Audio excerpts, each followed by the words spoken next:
갈라디아서 5장 세 번째 시간입니다. 인용한 성경은 한글 킹제임스 성경입니다. 22절부터 보도록 하겠습니다. 성령의 열매에 관한 본문입니다. 그러나 성령의 열매는 사랑과 희락과 화평과 오래 참음과 친절과 선함과 믿음과 온유와 절제니 그러한 것을 반대할 법이 없느니라. 그리스도께 속한 사람들은 그 육신을 애정과 정욕과 함께 십자가에 처형하였느니라. 만일 우리가 성령 안에서 산다면 또한 성령 안에서 행하자. 서로 격분시키고 서로 시기함으로써 헛된 영광을 구하지 말자. 육신의 일들과 비교하면은 이건 역시 성령의 일들이라고 되어야 하는 것이 마땅합니다. 하지만 성령님께서는 그렇게 기록하지 않으셨습니다.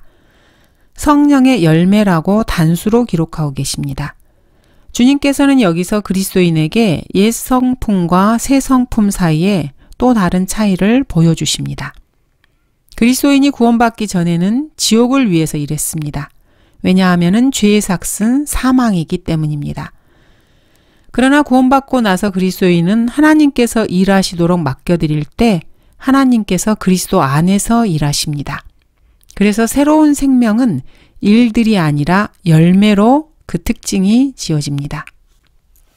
행함이 없어도 불경건한 자를 의롭다 하시는 그분을 믿는 사람에게는 그의 믿음이 의로 여겨지기 때문입니다. 이러한 하나님의 선물은 행위에서 난 것이 아니고 그래서 아무도 자랑하지 못합니다. 사랑과 희락, 화평, 오래 참음, 친절과 선함, 믿음. 이 모든 것들은 세상이 추구하는 것들입니다. 또한 거듭나지 못한 사람들이 경배하는 것들입니다. 쓸모있고 실용적이며 세상이 직면하고 있는 모든 문제들을 풀 수 있는 것들입니다. 22절에 사랑이 나옵니다.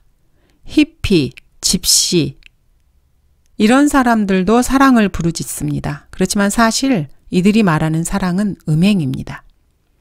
사람들은 하나님을 아기들에게 입맞춤이나 하면서 얼마나 많은 사람들이 선택된 사람들인지 지켜보고 있는 그런 산타클로스쯤으로 생각을 합니다. 고린도전서 13장, 즉 사랑장은 에큐메니칼 공예를 포함해서 성경을 거부하는 설교자들이 가장 위대한 장으로 손꼽는 장입니다. 하지만 그 바로 앞장 12장 그리고 그 뒷장 14장은 바울의 견해나 바울의 신학이었습니다. 성도 안에 거하는 성령님께서 하나님을 사랑하게 하십니다. 그리고 자신의 동료들을 사랑하게 하십니다. 사랑은 자기 이웃에게 악을 행치 아니하느니라. 그러므로 사랑은 율법의 완성이니라. 오직 주 예수 그리스도로 옷 입고 정욕을 채우려고 육신을 위해 계획하지 말라. 너희가 내 안에 거하고 내 말들이 너희 안에 거하면 너희가 원하는 것은 무엇이나 구하라. 그러면 너희에게 이루어지리라. 그리스도인들은 올바른 순서대로 사랑을 합니다. 그리스도인은 자신의 아내를 자신처럼 사랑할 수 있게 되고 아내 역시 자신의 남편을 사랑할 수 있게 됩니다.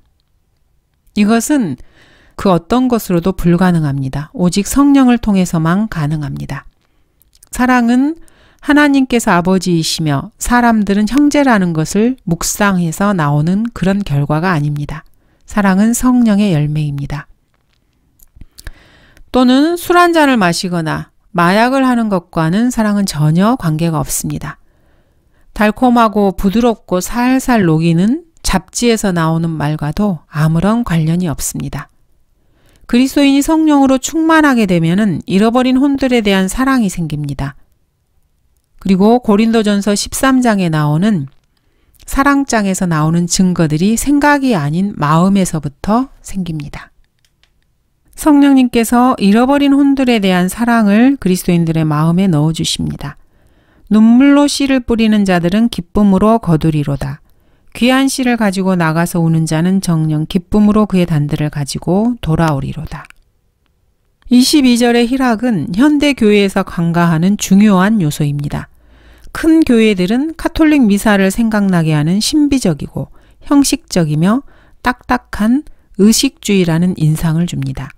근본주의, 보수주의 교회들은 그들이 경배하는 그 장소에서는 결코 희락을 경험하지 못하는 사람들로 가득 차 있습니다. 이 사람들은 야구나 농구, 축구 등을 보면서 환호하거나 TV 코미디를 보면서 소리내어 웃거나 뮤지컬 공연을 갈망하거나 드라마를 보면서 눈물을 흘려댑니다. 그러나 이 사람들은 교회에서 진리의 말씀을 들을 때나 죄인이 지옥의 뜨거운 길에서 피 흘린 발을 떼어서 예수 그리스도의 팔에 안길 때에는 기쁨으로 웃지 않습니다. 참된 믿음이 마음에서 나오는 것이라면 순종 역시 마음에서 나와야 합니다. 마음이 생의 문제들을 결정하는 것입니다. 자, 그렇다면 하나님께서 LSD 같은 환각제와 재즈 악단, 아프리카 음악, 춤 이런 것으로 선동하는 예배를 받으시리라고 생각하십니까? 참된 희락은 다른 그리스도인들과 함께 기뻐하게 만듭니다.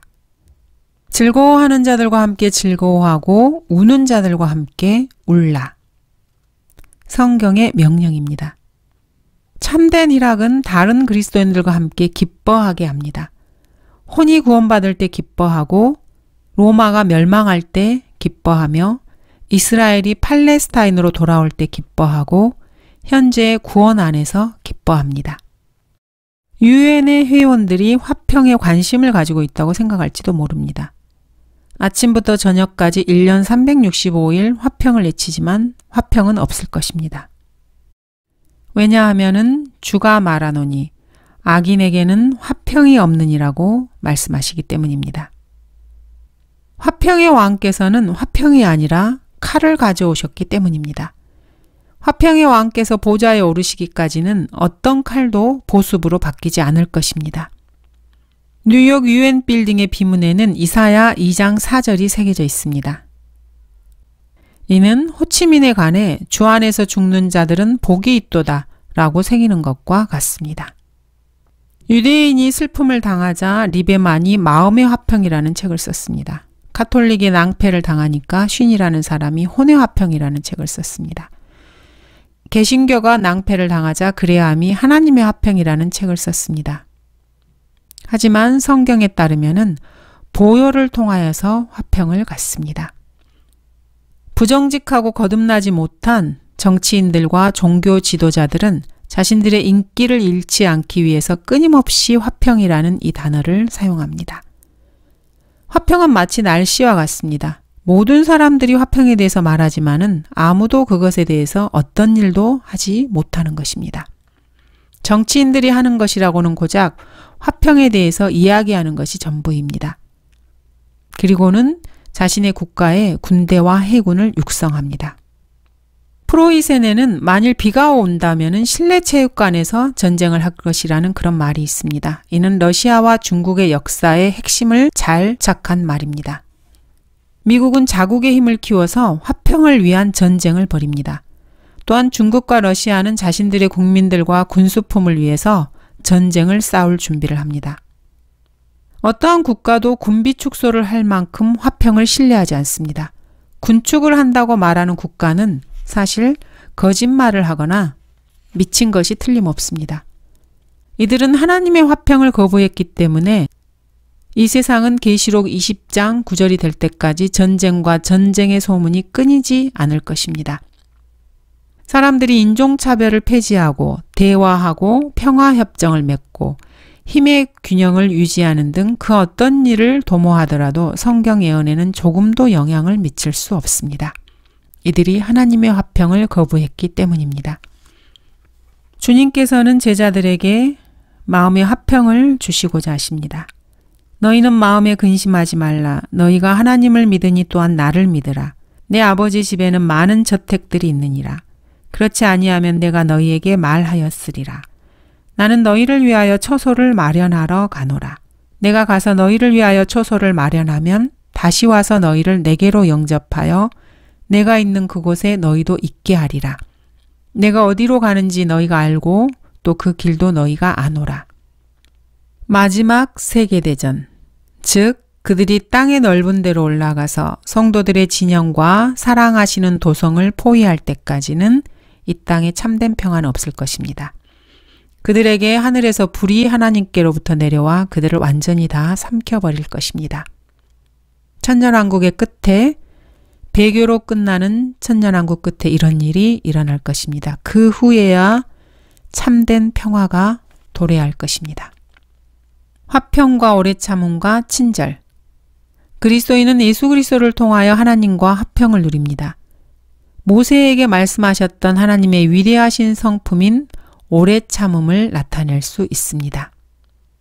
본문에서의 친절은 온순하거나 수동적인 행동이나 그런 태도를 말하는 것이 아닙니다.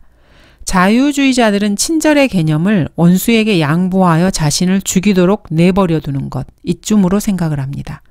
특히 원수와 동맹했을 때 그렇게 하는 것이라고 생각을 합니다. 마태복음 5장을 잘못 이해한 것입니다. 악에게 저항하지 말라. 누구든지 내 오른뺨을 때리거든 다른 쪽도 돌려대라. 이것은 결코 화평이 아닙니다. 자유주의 협회나 교회, 목사들 중에서 한쪽 뺨을 맞고 다른 뺨을 돌려대는 자를 찾아볼 수는 없습니다.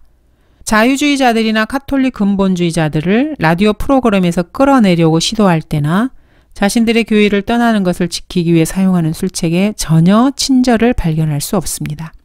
사실 자유주의자들은 모두가 다 위선자들입니다. 자신들이 가르치는 것을 그 누구도 실행하지 않습니다.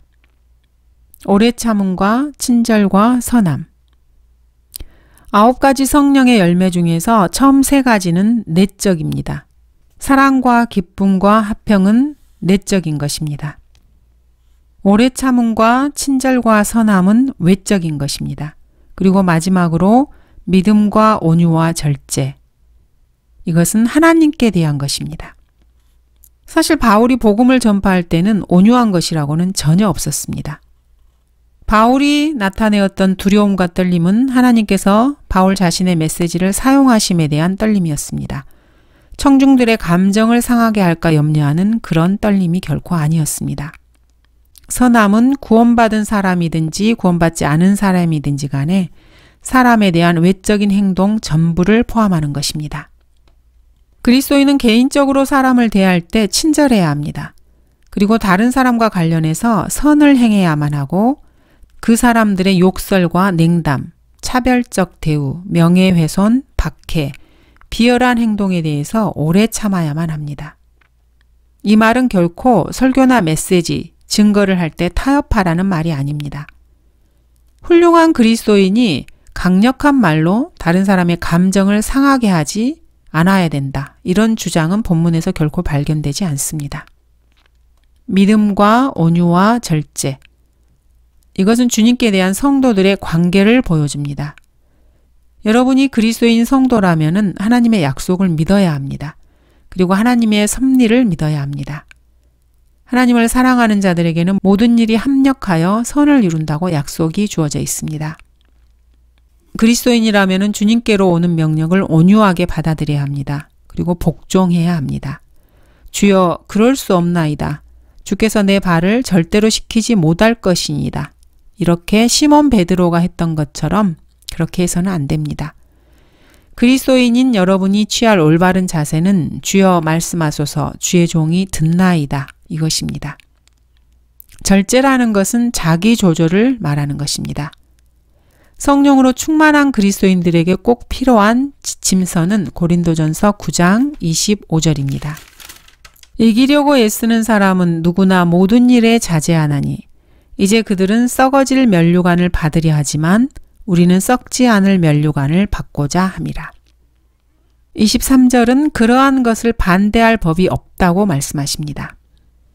성령의 열매, 위에서 말한 이 열매들은 어떤 법으로도 정죄받지 않습니다. 율법에 반대되는 것이 하나도 없습니다.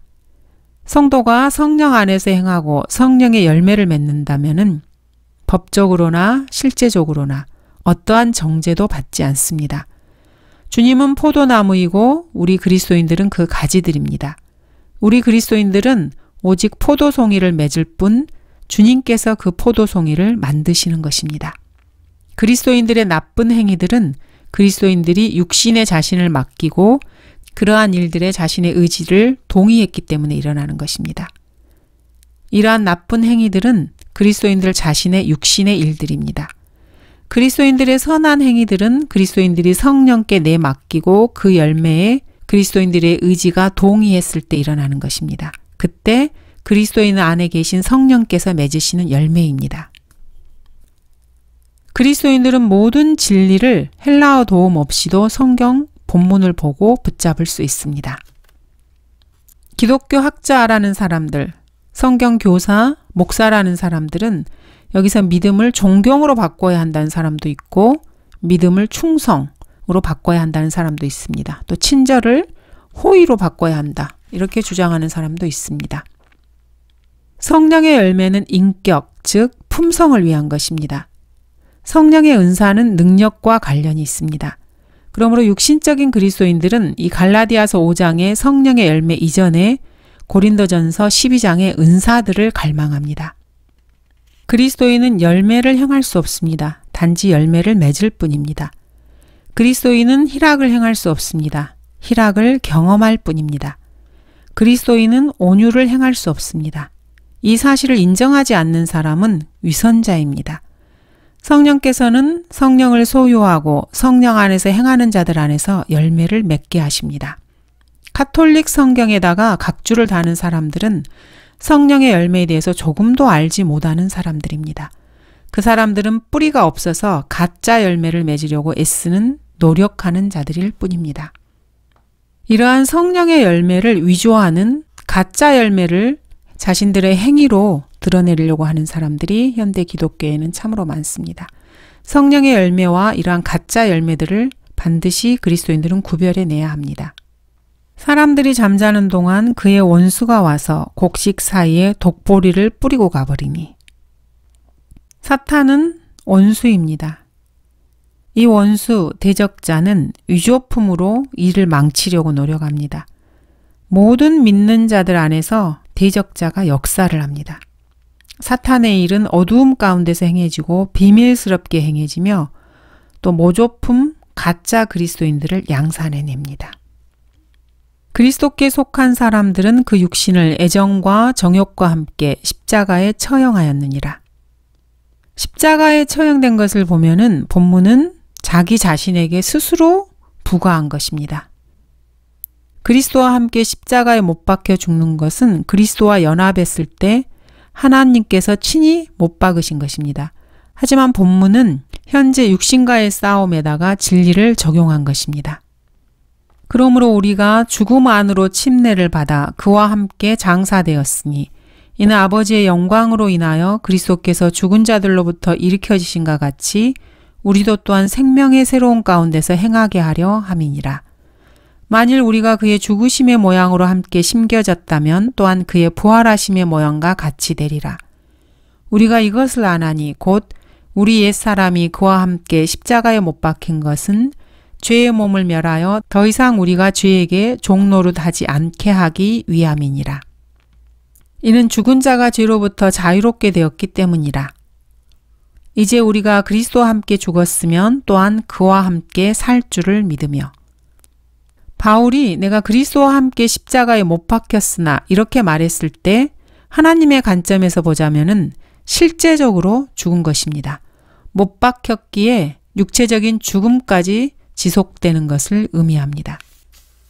바울은 오 나는 비참한 사람이로다. 누가 이 사망의 몸에서 나를 구해낼 것인가?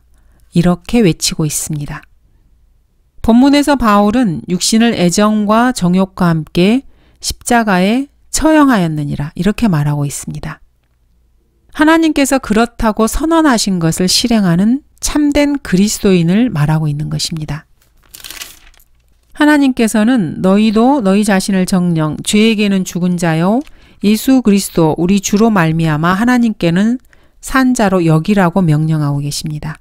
이러한 하나님의 선언에 대해서 이것을 실행하는 그리스도인을 지금 본문에서는 말하고 있습니다.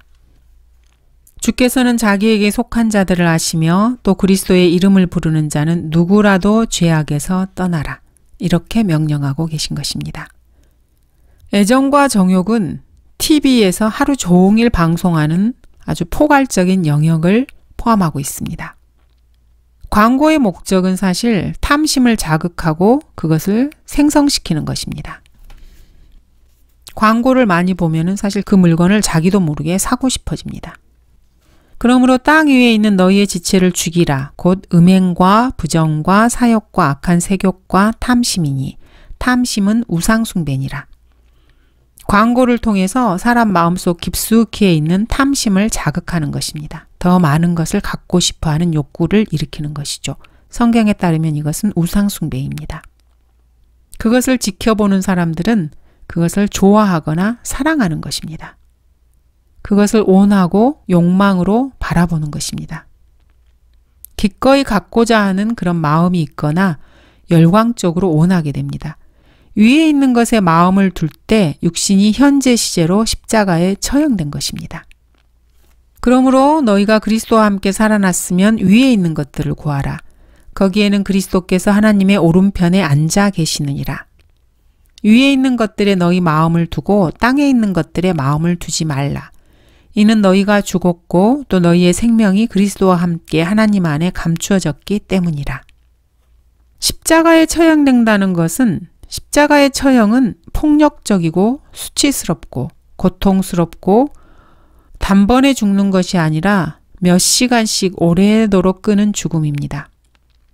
사실 이것은 그리스도인의 생활에서 지속되는 고통이 있다는 것을 알려줍니다. 우리가 이기는 자들보다 더 나으니라. 이렇게 말씀하고 계시고 우리를 그리스도 안에서 승리하게 하신다. 이렇게 말씀하고 있음에도 불구하고 그리스도인의 생활에는 지속되는 고통이 있습니다. 너희 안에서 선한 일을 시작하신 그분께서 예수 그리스도의 날까지 그 일을 완성하실 것이기 때문입니다. 그리스도인이 자신의 몸으로 참된 산 제사를 드리려면은 반드시 죽을 것입니다. 동정심이 없는 세상은 냉혹하게 바라보는 그 눈길 앞에서 그리스도인은 스스로 못 박혀 있어야 합니다. 십자가에 못 박힌 생애, 이 생애가 1년, 2년, 5년, 10년, 50년, 심지어 70년간 지속될 수도 있습니다. 이것은 공개적인 조롱, 고통스러운 경험, 종교적인 박해, 친구나 사랑하는 사람의 배반으로 이루어집니다. 한 알의 밀이 죽어서 썩어서 열매를 맺는 것입니다. 25절 만일 우리가 성령 안에서 산다면 또한 성령 안에서 행하자. 거듭난 그리스도인이라면 이미 그리스도 안에 있습니다. 그러므로 성령 안에 살고 있는 것입니다. 그러나 모든 그리스도인들이 성령 안에서 행하는 것은 아닙니다. 사실은 성령 안에서 행하는 그리스도인은 극히 드뭅니다. 그리스도인은 지리적으로 육신 안에 있지만 영적으로는 그렇지 않습니다. 그러므로 그리스도인은 실제로 성령 안에서 사는 것입니다. 하나님의 영이 너희 안에 거하시면 너희가 육신 안에 있지 아니하고 성령 안에 있나니 이제 누구든지 그리스도의 영이 없으면 그의 사람이 아니니라. 예수 그리스도를 믿고 구원받은 사람에게는 하나님의 영이 그 사람 안에 있습니다. 하나님의 영이 그리스도 안에 거하시면은 그 사람은 육신 안에 있는 것이 아니고 성령 안에 있는 사람입니다. 사실 구원받은 모든 사람은 성령 안에 있는 사람들입니다. 그러므로 당연히 성령 안에서 행해야 합니다. 26절 헛된 영광을 구하지 말자. 특별히 설명이 필요 없는 본문입니다. 이건 역시 고린도 교회에 있었던 사람들과 같이 그리스도인에게 겨냥된 말씀입니다. 교만하고 완고하고 우쭐대는 그런 사람들에게 경고를 하고 계십니다. 유대인의 율법적인 기준의 요구에 맞추려는 이런 온갖 시도들은 시기와 격분만을 가져올 뿐입니다. 이 시대에도 율법을 통해서 행위를 통해서 구원받고자 하는 사람들이 있고 구원받은 사람들 중에서도 자신의 행위를 통해서 자신의 믿음을 입증하려고 하는 사람들이 있습니다. 성령님께서 그 안에서 역사하심으로써 행위가 자연스럽게 나오는 것입니다. 근본주의 교회에서 보편적으로 일어나는 양상들이 바로 이런 율법주의적인 태도로 인한 시기와 격분입니다. 예를 들어서 치마를 입는 문제, 머리 염색 문제, 머리카락의 길이가 어떤지의 문제, 이런 사사로운 모든 온갖 것들의 문제들에서 일이 발생합니다. 단추, 옷깃, 반지, 치마 길이, 옷 이런 것들로 교회가 분열됩니다. 퀘이커 교도가 조지 히필드에게 이렇게 말했습니다. 만일 당신이 내가 폭이 넓은 챙을 쓴 것에 대해서 시비를 걸지 않는다면 나도 당신의 성직자 옷에 대해서 시비를 걸지 않겠소. 이렇게 말을 했습니다. 이렇게 지나치게 사소한 일들에 문제를 삼는 사람들이 있습니다. 여러분들은 자신 안에 하나님의 영을 가지고 계십니까? 그렇다면 외적으로 드러난 어떤 행동에 힘을 쓰는 것이 아니라 하나님의 말씀과 기도 안에 거하심으로써 자신 안에서 성령님께서 역사하게 자신의 몸을 내어드리시기를 바랍니다. 감사합니다.